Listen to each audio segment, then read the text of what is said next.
तो अब ये तीनों जो टेबल होते हैं इसको पूरे को ऑपरेशन टेबल बोला जाता है, लेकिन बीच बीच में जॉइंट दिया होता है जिसे बोलते हैं जॉइंट सेक्शन। ठीक है, अब जॉइंट सेक्शन क्या काम करता है, जैसे हमको मान लो कभी सिर वाली सर्जरी करना है, सिर वाले भाग को ऊपर उठाना है तो सिर वाला भाग ऊपर उठ जाता है। यहाँ से जो जॉइंट दिया है इससे लेग वाला भाग ऊपर हो जाता है। ट्रंक, जैसे मान लो हमारे को एब्डोमेन वाली सर्जरीज करनी है, लेग कमर वाली सर्जरीज करनी है, उस दौरान हम बीच वाले हिस्से को उठा सकते हैं। तो ये सारे जो होते हैं ऊपर नीचे होते हैं, इसको बोला जाता है लिफ्ट बेस। ठीक है, 10 मिनट लिख के रखो, मैं उसके बाद डिटेल।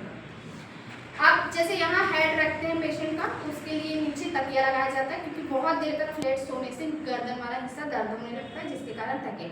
ये साइड में लगे होते हैं आर्म बोर्ड, जैसे पेशेंट को हम लेटाते हैं तो ये ऐसे साइड में जाता है। ठीक है, तो इसे बोला जाता है आर्म बोर्ड। ऐसे ही एक इस तरफ भी हम लगा सकते हैं, पेशेंट के दोनों हाथ ऐसे रखने के लिए आर्म बोर्ड लगाते हैं। ठीक है, ये नीचे वाला हिस्सा ऊपर नीचे करने के काम आता है। लिफ्ट बेस यही मैनेज करता है कि क्या किसको ऊपर उठाना है, किसको नीचे उठाना है। ये हैंडल लगे होते हैं सारे, ये सारे हैंडल ऊपर नीचे करने का काम। ठीक है, ये हो गया ऑपरेशन टेबल। अब हमने इंस्ट्रूमेंट में पढ़े थे ऑपरेशन लाइट पढ़ाई हूँ अभी। ऑपरेशन लाइट देखो डायरेक्ट पोर्टेबल है, ये हम इसे हटा भी सकते हैं और साइड भी कर सकते हैं, मतलब ये पोर्टेबल हो गई। ठीक है, और अटैच जरूर है लेकिन क्या है, पोर्टेबल है। ठीक, उसके बाद ये होती है CRO मशीन पढ़े थे हम लोग कि ऑपरेशन के दौरान स्कैनिंग करके जो डिजिटल रूप से हमें दिखाता है वो क्या होता है, CRO मशीन।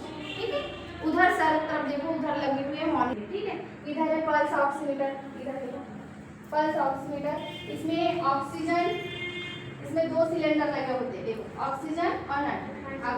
पढ़ाई तुम लोगों को एनेस्थीसिया में से, उसमें 2 लगे होते हैं, ऑक्सीजन का लेवल दिखाता है और नाइट्रोजन। ठीक है, इसमें वाटर भरा जाता है। जब ये वेपर के रूप में उठता है तब हमें पता चलता है कि हम कितने ml का ऑक्सीजन पेशेंट को प्रोवाइड कर रहे हैं। ठीक है, ये उसका मीटर है जिससे पता चलता है। उसके बाद इसकी स्कैनिंग हमको यहाँ दिखाई देती है मॉनिटर के ऊपर। ठीक है, ये ऑक्सीजन सिलेंडर लगा होता है जिसके दौरान सप्लाई होता है। इसमें लिक्विड फॉर्म में ऑक्सीजन, सॉरी गैस फॉर्म में होता है, जिसके बाद यहाँ अब गैस तो दिखाई नहीं देगी कि पेशेंट को कितना चढ़ा रहे हैं, जिसके कारण इसमें वाटर भरा जाता है और इसमें क्या करता है, वेपर के रूप में उठता है। तभी हमें पता चलता है कि पेशेंट को उतना ml ऑक्सीजन जा रहा है। ठीक है, ये हो गया, ये होता है anaesthesia machine, monitor, CRO machine, ये ऑपरेशन टेबल है। इसके 3 भाग होते हैं, लिफ्ट बेस होता है, ट्रंक एरिया होता है, हेड एरिया, लाइव एरिया होता है, आर्म बोर्ड लगे होते हैं आर्म रखने के लिए। इसमें देखो ये स्ट्रैप्स, इसको स्ट्रैप्स बोलते हैं। जैसे हाथ को हम इसके ऊपर रखते हैं, उसके बाद इस बेल्ट से इसको सिक्योर कर लिया जाता है। वैसे ही इधर लेग के तरफ भी अलग से जॉइंट करते हैं, यहाँ लगाएंगे। इधर भी स्ट्रैप्स होते हैं जिसमें लेग को फ्लैट करने के बाद बांध दिया जाता है बेल्ट से, तो वो सिक्योर हो जाता है। ठीक, क्योंकि पेशेंट एनेस्थीसिया लगने के दौरान उसे थोड़ी ना पता है कि वो किधर, इसलिए उसे बेल्ट से सिक्योर करना जरूरी है। ठीक है, इतना समझ में आ गया तुमको?